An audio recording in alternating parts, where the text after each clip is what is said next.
Hello নমস্কার সবাইকে। আশা করছি তোমরা সবাই ভালো আছো আর আমার ব্লগে তোমাদের সকলকে স্বাগত জানাই। আজকে সকালে ঘুম থেকে উঠে যখন চা করতে উঠলাম আর আজকে আমার 9টার মধ্যেই জলখাবার তৈরি হয়ে গেছিলো। তখন তো বেশ রোদই ছিল, তারপরে দেখি এরকম কালো করে এসছে মেঘ।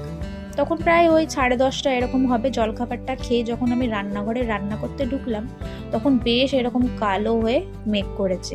আজকে বোধহয় বৃষ্টি হবে, আর এমনিও বৃষ্টি হওয়াটা খুবই দরকার, যা গরম পড়েছে। যাই হোক, বৃষ্টি আসুক, গরম পড়ুক, সুনামি আসুক, ভূমিকম্প, যাই খুশি হয়ে যাক, রান্নাটা তো রোজই করতে হবে। তাই লেগে পড়লাম রান্নায়। কেন, আমার রান্নাঘর থেকে যা আলো আসে সেই আলোতেই আমি ব্লগগুলো করি, আর ব্লগগুলো বাইরের সানলাইটে খুব ভালো আসে। ওর বাবা আজকে সকাল সকাল একটু বাজারও করে দিয়েছে, একটু বিনস, একটু গাজর, এগুলো কি সকালে রুটির সাথে হয়ে যায়। আর আজকের চমক হচ্ছে এই লিচু।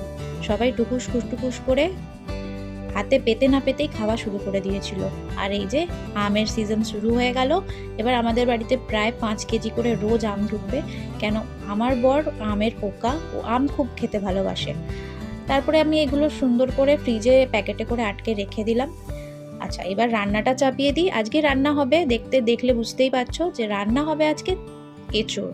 আর এঁচোড় হবে যখন, চিংড়ি মাছটা তো থাকতেই হবে, তাই আজকে হবে এঁচোড় চিংড়ি। এঁচোড়টাকে আমি কিছুক্ষণের জন্য হলুদ গোলা জলে ভিজিয়ে রেখেছিলাম। এবার ভালো করে ধুয়ে এটাকে হালকা তেলে ভেজে নিচ্ছি। এবার এটাকে প্রেশার কুকারে 2-3টে সিটি দিয়ে নেব।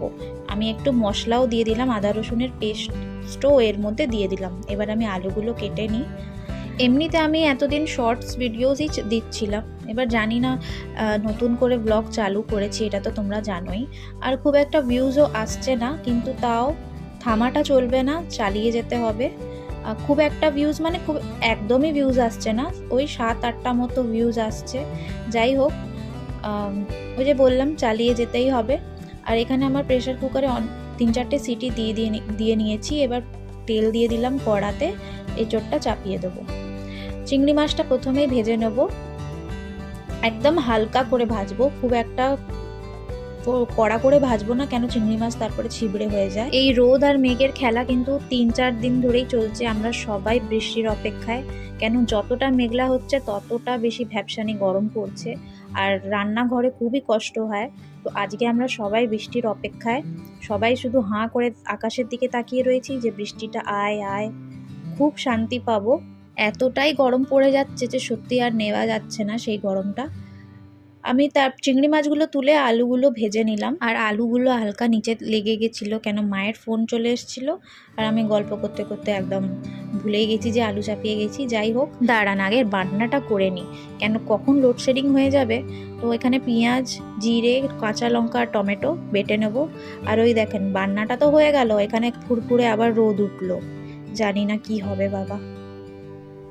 ওই তেলেই আমি দিয়ে দিলাম গোটা গরম মশলা, তেজপাতা, শুকনো লঙ্কা দিয়ে একটু 5 মিনিট ওইগুলোকে ভাজতে দিলাম। দিয়ে দিলাম পেঁয়াজগুলোকে খুব ভালো করে গোল্ডেন হওয়া অবধি ভেজে নেব।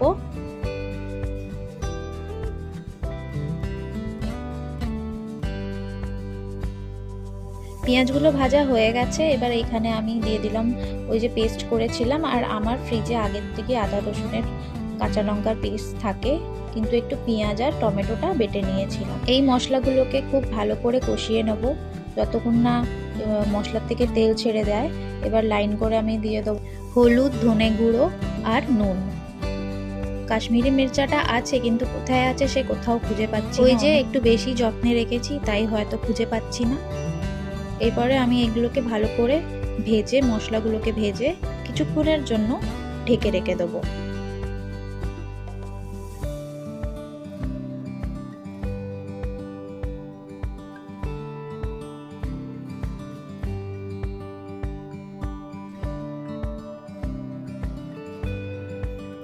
অনেক খুঁজে কাশ্মীরি লঙ্কাটা খুঁজে পাওয়া গেছে, তো কাশ্মীরি লঙ্কা দিয়ে দিলাম।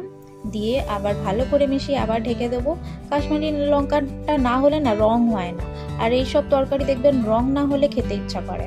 আমরা যেহেতু একদমই শুকনো লঙ্কা খাই না, শুধু কাঁচা লঙ্কাটাই বেশি করে বেটে নিই। তো যাই হোক, দেখেন আবার তেলটা খুব সুন্দর করে ছেড়ে দিয়েছে, মানে আমার মশলা কষানো হয়ে গেছে। আর বাইরে মেঘটা আবার কালো করে এসছে।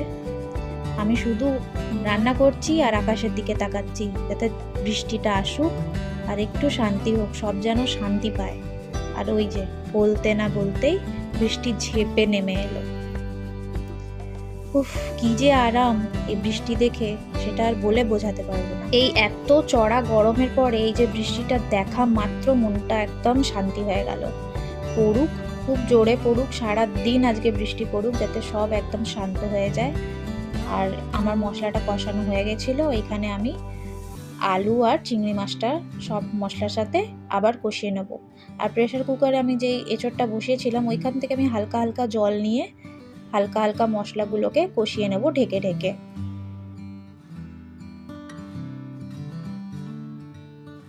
জল দিয়ে দিয়ে আমার এখানে সব কিছু মশলা কষানো হয়ে গেছে। এইবার আমি এঁচোড়গুলো দিয়ে দেবো।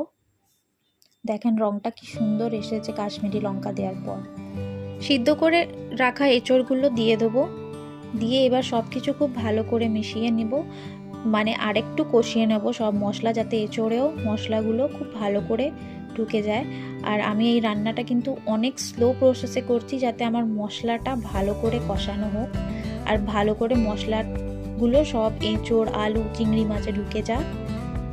তাই আজকে একটা রান্নাই আর হবে, শুধু এঁচোড় চিংড়ি আর ভাত।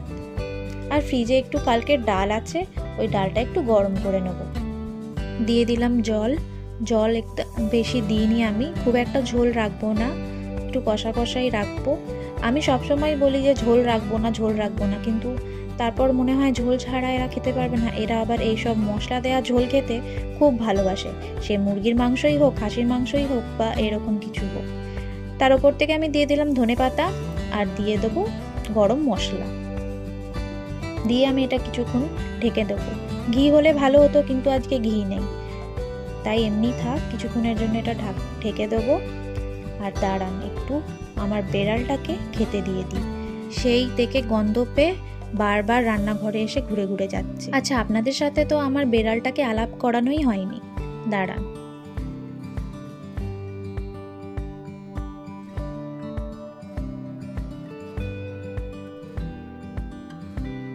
এই যে আমার বেড়াল, বাড়িতে যাই রান্না হোক ওনাকে আগে টেস্ট করাতে হবে, উনি মাথা নাড়বেন আর বলবেন হ্যাঁ খেতে ভালো হয়েছে, তার মানেই আমার রান্না খেতে খুব ভালো হয়েছে।